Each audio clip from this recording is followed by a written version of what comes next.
역대하 1장 1절입니다. 우리 같이 한번 봉독하십시다. 1절 한 절만 보겠습니다. 시작. 다윗의 아들 솔로몬의 왕위가 견고하여 가며 그의 하나님 여호와께서 그와 함께 하사 심히 창대하게 하시니라. 아멘. 할렐루야. 오늘도 말씀의 은혜가 여러분에게 충만하게 임하실 줄로 믿습니다. 이제 본격적으로 이제 여름이 되었습니다. 6월이면 이제 여름철이라고 할 수 있죠. 그러나 이미 우리가 그 봄철 들어오나 보다 했더니 그냥 그 이른 더위가 찾아와서 굉장히 힘든 시간들 보냈던 기억 있습니다. 이제 여름 대비하시면서 여러분들 건강 유의하시고요. 언제나 주님의 평강 여러분 또 하시는 일과 가정에 충만하기를 축복합니다. 오늘 하나님이 함께 하시는 증거들이 여러분의 삶 가운데서 나타나고 있는가?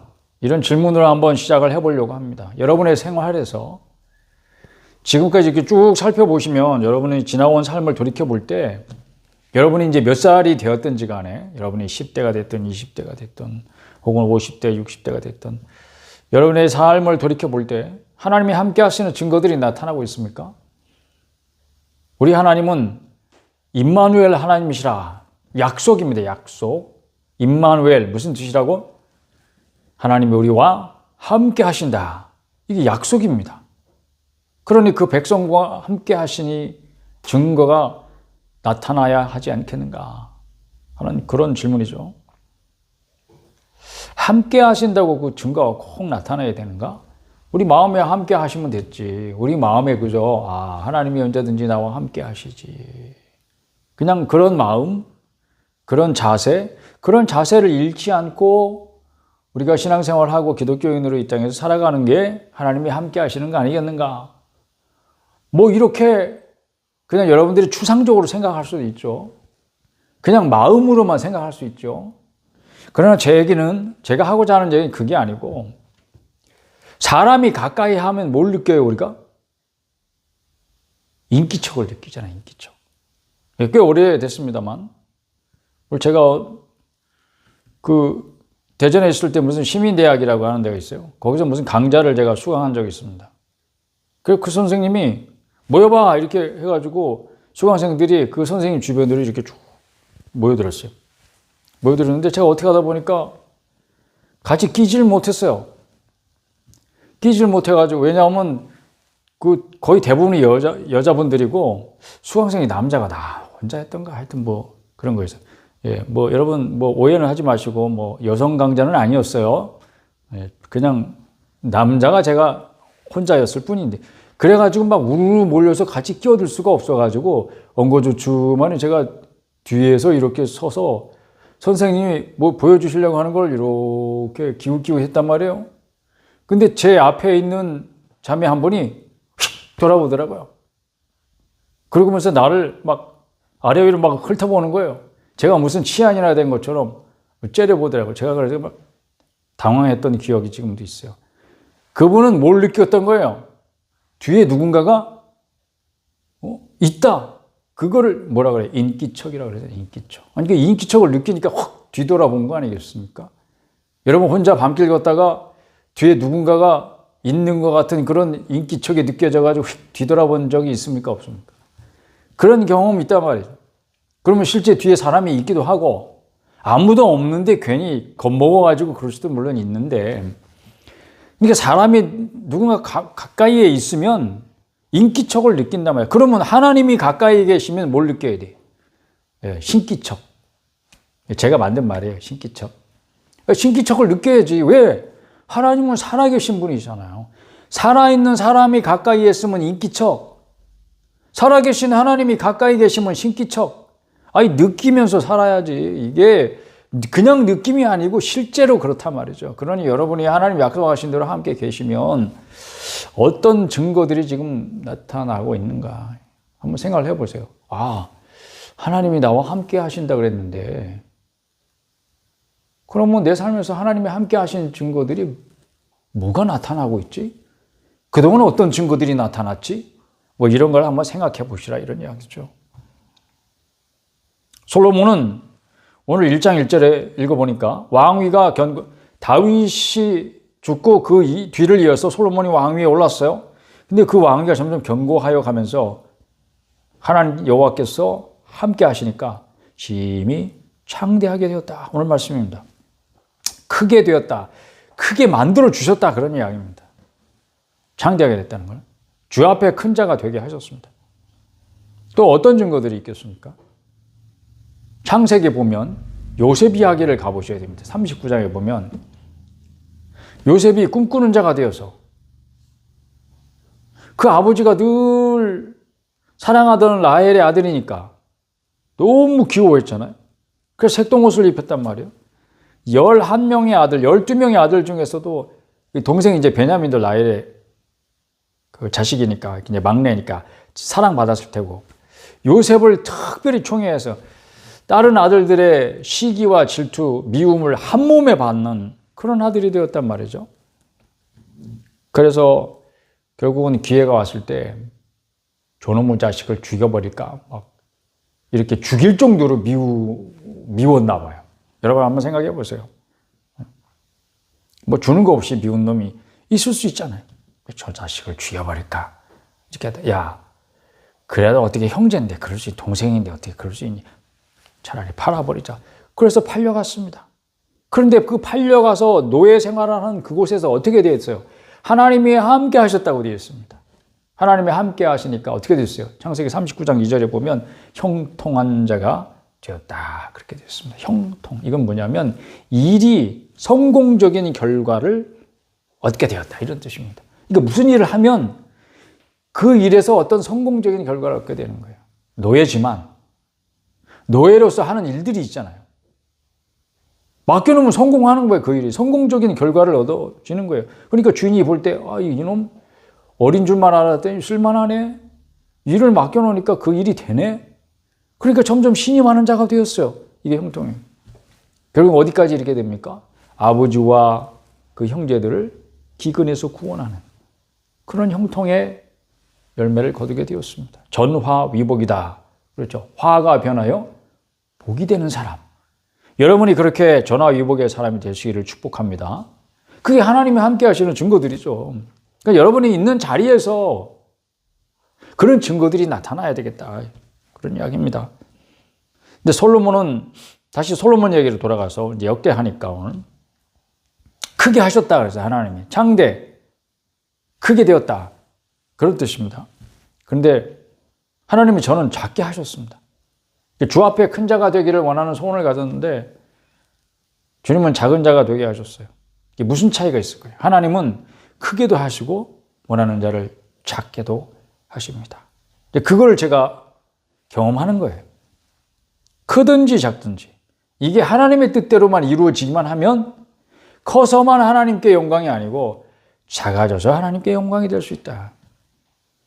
이게 무슨 말장난이 아니고 내 뜻대로 되어서 뭔가 성공이 아니고 하나님의 뜻대로 이루어지는 것이 성공이라고 볼 때 하나님께 영광이라는 목적을 이루게 되면 할렐루야죠. 이는 내게 사는 것이 그리스도니 죽는 것도 유익함이라. 빌립보서 1장 21절 말씀처럼 죽는 것조차 유익이 되는 죽음도 있더라. 말씀은 그런 거예요. 그러니까 우리는 다 뭐 하고 싶어요? 죽고 싶어요? 살고 싶어요? 물론 아이고 진짜 죽고 싶어. 이런 사람도 물론 있어요. 죽고 싶은 사람도 있겠죠. 죽고 싶은 상황도 있겠죠. 그러나 그 마음속에는 살고 싶은데 막 살려고 바둥바둥 하는데 안 되니까 죽고 싶은 거지. 사실은 처음부터 나는 죽기 위해 태어났어. 이런 사람은 아무도 없을 거 아니에요. 그래서 사람들은 다 죽고자 하는 게 아니고 살고자 해요. 살고 싶어 해요. 그게 본능이에요. 그런데 말씀은 죽는 것도 주님께 유익된 죽음이 있더라. 그러면 우리는 어떻게 해야 돼요? 죽음으로써 주님을 유익되게 한다면 그것으로도 아멘입니다. 이렇게 해야 될 줄로 믿습니다. 어찌하든지 그리스도만 존귀하게 되면 그걸로 되는 거죠. 어떻게 하나님이 필요하신 대로 그렇게 되게 만드신다 그런 뜻에서 그렇습니다. 나의 생애가 하나님이 함께 하시는 증거가 되고 있는가? 내 생애에 하나님이 함께 하시는 증거가 과연 나타나고 있는가? 제가 역대하를 읽으면서 특별히 역대하 8장, 9장 이렇게 솔로몬의 생애가 그 기사가 계속되잖아요. 그걸 읽으면서 제가 그런 질문을 하게 된 것입니다. 1장에 보면 솔로몬이 기브온 산당에 올라가서 1000마리 희생을 하나님 앞에 번제로 드렸던 그날 밤에 하나님이 나타나셔서 뭐라고 묻습니까? 7절에 보면 1장 7절 보실까요? 그날 밤에 하나님이 솔로몬에게 나타나 그에게 이르시되 뭐라고 합니까? 시작. 내가 네게 무엇을 주랴? 너는 어떻게 하라? 구하라. 와, 하나님이 저한테도 나타나서 그렇게 하시면 좋겠어요. 하나님이 어느 날 우리한테 나타나시는 거야. 그리고 이렇게 부르시는 거지. 내가 네게 무엇을 주랴? 너는 구하라. 무슨 뭐 산신령 금도끼 은도끼 이야기도 아니고 이 도끼가 네 도끼냐. 우리는 얼른 그런 생각하죠. 그런 옛날 얘기 생각하잖아. 그럴 수 있어. 그러면 여러분은 준비된 답이 있어야 되겠다. 하나님이 내게 나타나셔서 너는 내게 구하라. 내가 너한테 무엇을 주랴. 너는 내게 구하라. 그러면 나는 무엇을 구할까? 여러분 그거 있습니까? 제가 이거 비싼 얘기인지 모르지만 신방을 가면 이제 성도들 가정에 신방을 가면 이게 찬송을 이제 준비하면서 물어봅니다. 무슨 찬송 주로 부르세요? 무슨 찬송 좋아하십니까? 오늘 예배 시간에 무슨 찬송 부를까요? 이렇게 물어보면 대답을 못하는 분들이 거의 대부분이야. 저는 그걸 어떻게 받아들이냐면 아 이분 평소에 찬양을 안 하는구나. 응? 집에서 찬송을 안 하는구나. 왜? 평소에 찬송을 하면 저는 몇 장 좋아합니다. 몇 장 찬송 부르면 좋겠습니다. 이게 나와요. 그런 분들이 확실히 있기 때문에 그런 거예요. 이제 비교가 딱 되잖아요. 오늘 밤에라도 여러분 하나님이 여러분을 찾아오셔서 내가 네게 무엇을 주랴? 너는 내게 구하라. 그럴 때 뭐지? 뭐더라? 아이 뭐 아무거나 해. 그냥 다 좋아요. 뭐 이런 식으로 얼버무려. 아이 목사님이 하세요. 뭐 이렇게 하시더니 아무나 다 좋아요. 찬송은 다 좋죠. 뭐 이렇게 얼버무린다고. 몰라요. 뭐 그런 분들은 없어요. 그것처럼 여러분들이 평소에 하나님 앞에 구하는 것이 없는 거예요. 없으니까 하나님이 정작 오늘 나타나셔서 너 오늘 구해라. 내가 너에게 무엇을 주랴. 이렇게 하셔도 여러분들이 구할 수가 없게 될 거란 말이죠. 이 말씀이 좋겠다. 나한테도 그런 거 나타났으면 좋겠어 하나님이. 여기까지만 생각하지 마시고 한번 생각을 해보세요. 여러분들이 평소에 하나님이 진짜 그렇게 나타나셔서 물으시면 여러분들은 뭘 구할 건데요? 진정으로 구하는 삶이 여러분에게 반드시 있어야 돼. 오케이. 솔로몬이 통치자로서 필요한 지혜를 구하잖아요. 여러분 다 아시잖아요. 지혜를 구했습니다. 그냥 나 지혜롭게 해주세요. 학교에서 공부 잘하고요. 1등하게 해주시고요. 서울대 가게 해주시고요. 그래서 지혜가 필요해. 이게 아니고 내가 왕인데 난 경험도 없고 그냥 내가 왕대라서 왕이 된 건데 이 많은 백성들을 다스릴 지혜가 필요합니다. 와서 뭐가 옳은지 그른지 나보고 맨날 재판해 달라는데 하나님 통치자로서 필요한 지혜가 있어야 되겠습니다. 이런 거예요. 이런 거 여러분. 오케이. 하나님은 그 대답이 너무 마음에 드셨어요. 그래서 솔로몬이 구한 지혜를 주셨어요? 안 주셨어요? 주셨습니다. 나중에 보면 알겠지만 그것도 증거가 나타나야지. 뭐 지혜를 줬다는데 지혜를 얻은 결과가 뭐야? 그러니까 이런 거죠. 근데 그가 구하지 않은 부와 재물과 영광도 주시겠다 약속하셨다고 1장 12절에 보면 되어 있습니다. 그리고 넘어가서 8장 9장 이 솔로몬의 생애 기사는 하나님이 1장에서 약속하신 그 약속의 말씀이 구체적으로 어떻게 이루어졌는가를 보여주는 기사인 거예요. 그러니 하나님이 여러분과 함께 하시는 증거, 그 이전에 뭐가 있어야 돼요? 주신 말씀이 있어야 되는 거예요. 여러분이 믿음으로 받아준 약속의 말씀이 있습니까? 여러분의 생애는 그렇게 여러분이 믿음으로 딱 이건 내 거야, 나에게 주신 약속이야, 이렇게 받아진 그 하나님이 약속하신 그 말씀을 그대로 이루심으로써 하나님이 여러분과 함께 하신 증거를 나타내 주실 줄로 믿습니다. 그러니 먼저 뭘 붙들어라? 말씀을 붙잡으시기를 바랍니다. 그리고 그 말씀을 암기하세요. 암송하세요. 그리고 써붙이세요. 여러분의 책상 머리에다가, 여러분의 방문 앞에다가, 여러분의 집 현관에다가, 어디서든지 눈 돌리면 볼 수 있게 화장실에다가도.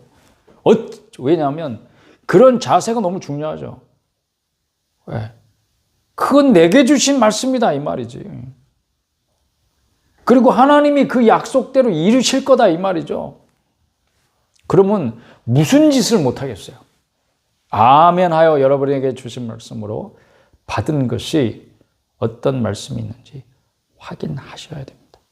그리고 그 말씀을 붙잡으시기를 바랍니다. 그렇게 될 때 어떻게 되느냐? 그게 이제 솔로몬의 예죠. 이제 9장으로 한번 가서 보실까요? 우리 9장. 역대 9장. 스바 여왕이, 뭐 스바가 어디인지 잘 모르겠어요. 뭐 누구는 뭐 에디오피아라 그러고 뭐, 왜냐하면 이제 스바든지 에디오피아든지 검다는 뜻이기 때문에 이제 70인역에서 에디오피아로 번역을 했기 때문에 에디오피아라 그러는데, 사실은 정확하게 뭐 지금 나라의 어떤 지역과 옛날 그 지역을 똑같이 이렇게 비교할 수는 없어요. 그렇지만 하여튼 왕래하던 나라 중에 하나예요. 거기에 여왕이 솔로몬의 명성을 듣고 찾아오는 이야기가 이제 9장이 처음 시작되잖아요. 솔로몬에게 약속하신 것이 무엇입니까? 첫째가 지혜. 그 지혜에 대해서는 스바 여왕이 증언하잖아요. 9장 5절 6절 한번 보십시다. 왕께 말하되, 솔로몬 왕에게 말하는 거야. 스바 여왕이 내가 내 나라에서의 당신의 행위와 당신의 지혜에 대하여 들은 소문이 진실하도다. 아, 그 말이 과연 소문이 아니고 진실한 이야기였군요. 그런 이야기요. 내가 그 말들을 믿지 아니하였더니 6절 말씀해 보니까 이제 와서 본즉 당신의 지혜가 크다 한 말이 그 절반도 못 되니 당신은 내가 들은 소문보다 더하도다.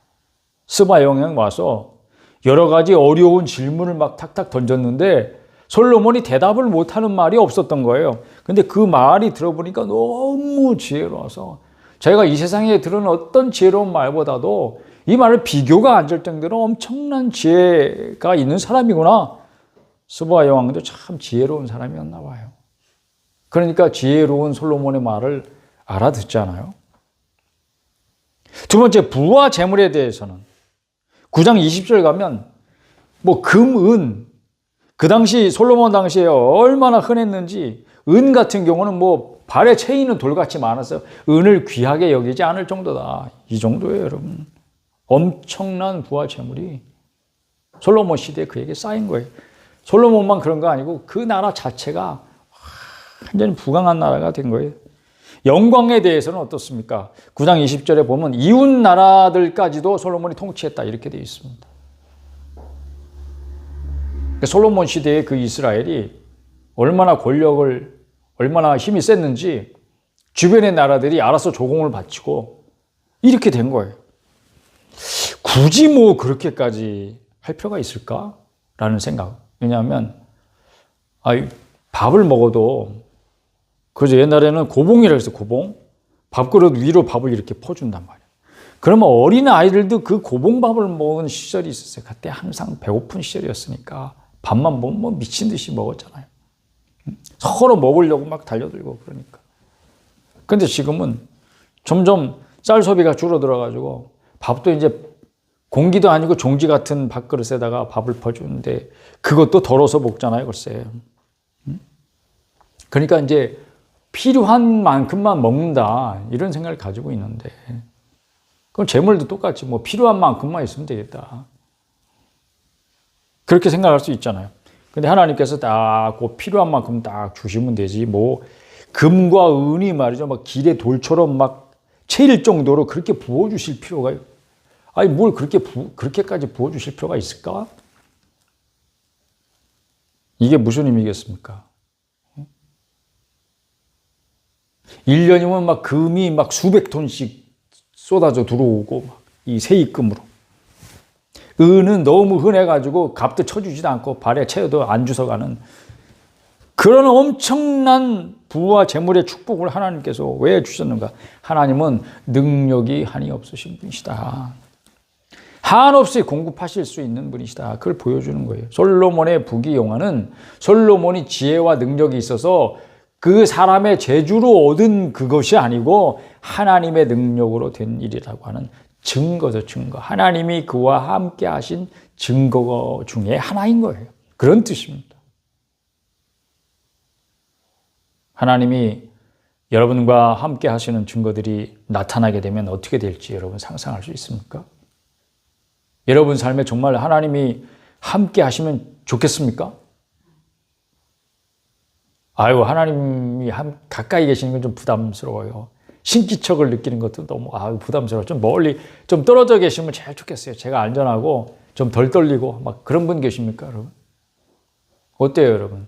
평소에 자세가 하나님이 가까이 계시는 걸 원하시는 그런 자세입니까? 아니면 살짝, 제가 지난주에도 그런 분 얘기를 했죠. 예?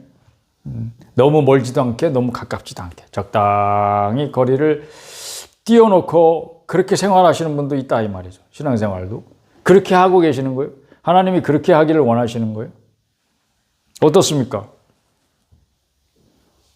하나님이 정말 여러분과 함께 하시기를 원합니까? 그것을 믿습니까? 하나님이 임마누엘 하나님이라고 하는 사실을 믿습니까? 그러면 함께 하시는 증거들이 여러분의 삶에 나타나기를 진심으로 원합니까? 그럴 때 여러분과 여러분뿐만 아니라 여러분 때문에 여러분의 주변에 어떤 일이 일어나게 될지 상상도 할 수 없을 것입니다. 그러니 함께 하시는 증거를 우리가 찾을 수 없다. 그럼 문제가 뭐겠어요? 요즘에는 하나님이 좀 문제가 생겨서 창고가 비었다거나 이제 더 이상 줄 게 없어졌다거나 그럴 일은 없으실 거 아니에요. 그래 문제가 어느 쪽에 있겠어요? 여러분 쪽에 있는 거죠. 우리 쪽에 있는 거죠. 하나님이 함께 하실 수 없게 만드는 문제가 무엇이겠습니까? 함께 하신다의 반대말이 뭐죠? 함께 하신다. 떠나신다? 오늘 성경에 보면 버린다 이렇게 표현합니다. 역대하 12장에 솔로몬의 아들 누구죠? 솔로몬의 뒤를 이어서 왕이 된 인물 르호보암. 그 르호보암이 물론 이제 처음부터 위기는 있었지만 그래서 다행히 그 뒤에 정신을 차리고 하나님의 은혜로서 나라가 견고하고 12장 1절에 보면 한번 보십시다. 세력이 강해집니다. 그러니까 어떻게 했어요?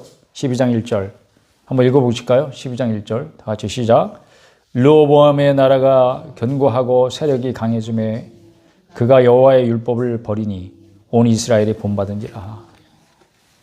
왕이 그러니까 온 이스라엘 백성들이 다 본받아서 똑같이 율법을 버리니 율법을 버리니 이렇게 했는데 12장 5절에 가서 보십시다.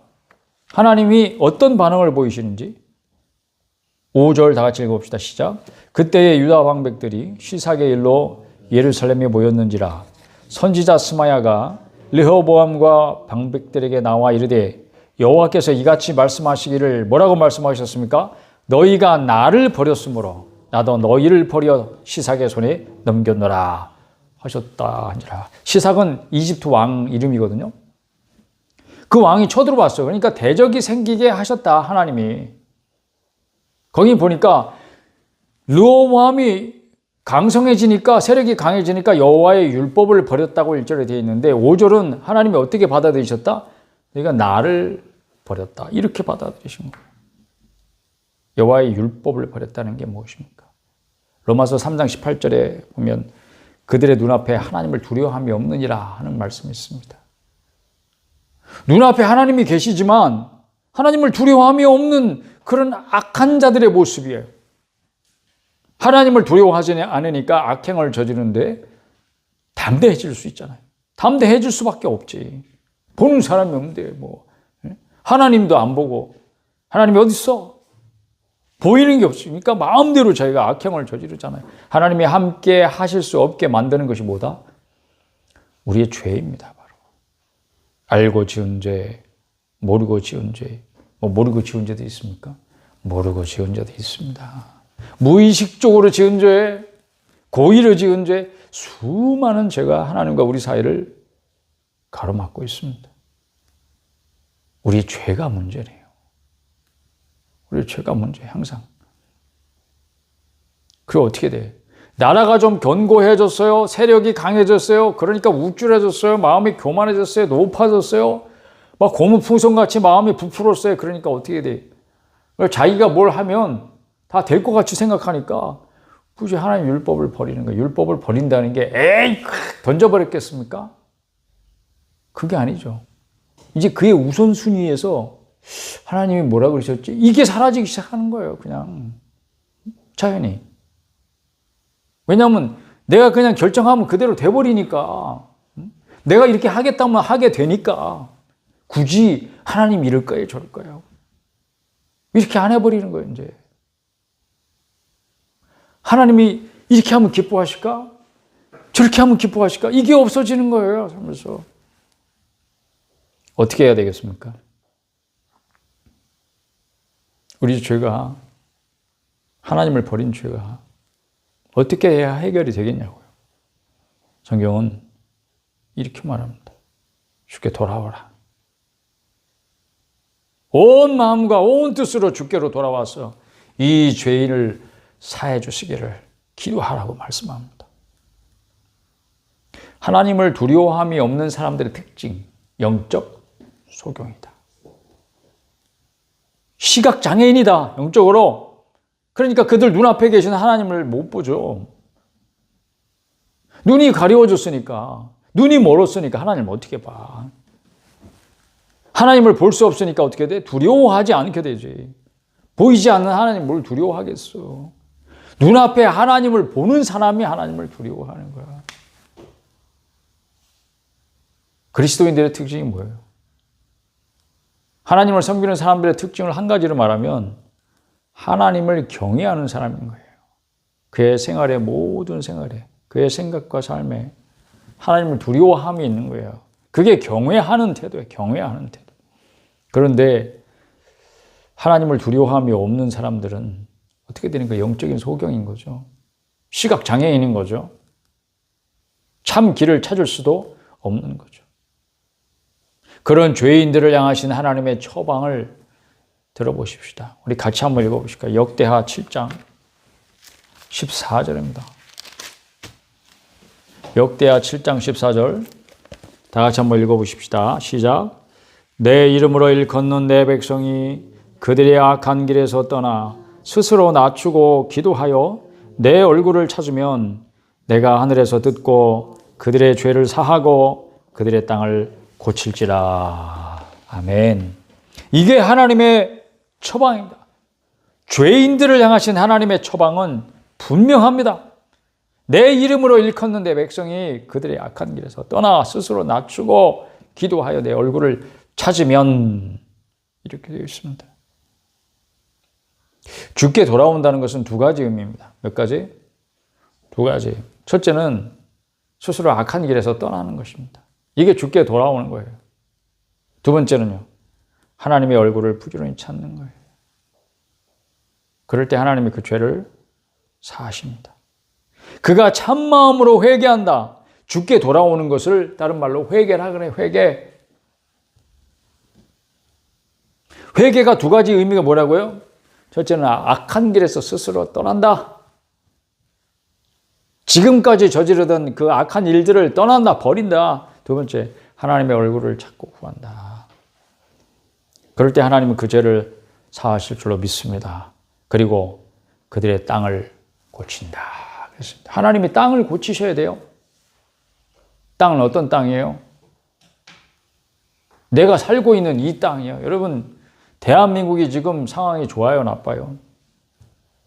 여러분이 살고 있는 동네가 좋아요, 나빠요? 지금 이 땅이, 이 나라가, 이 한반도가 좋아요, 나빠요? 이 땅이 좋아요, 나빠요? 성경에 보면 기근, 재해, 전쟁, 전염병, 이런 모든 재앙들은 하나님께로부터 온다. 그러니까 하나님이 진노하실 때 재앙을 내리시는 것을 통해서 하나님께서 징계하신다, 이렇게 되어 있습니다. 땅은 그 거주민들의 죄악으로 더럽혀집니다. 그 더럽혀진 땅을 하나님이 깨끗게 하시는 방법이 뭐냐? 기근, 전쟁, 전염병입니다. 그리고 천연재해, 메뚜기 떼, 한재, 우박,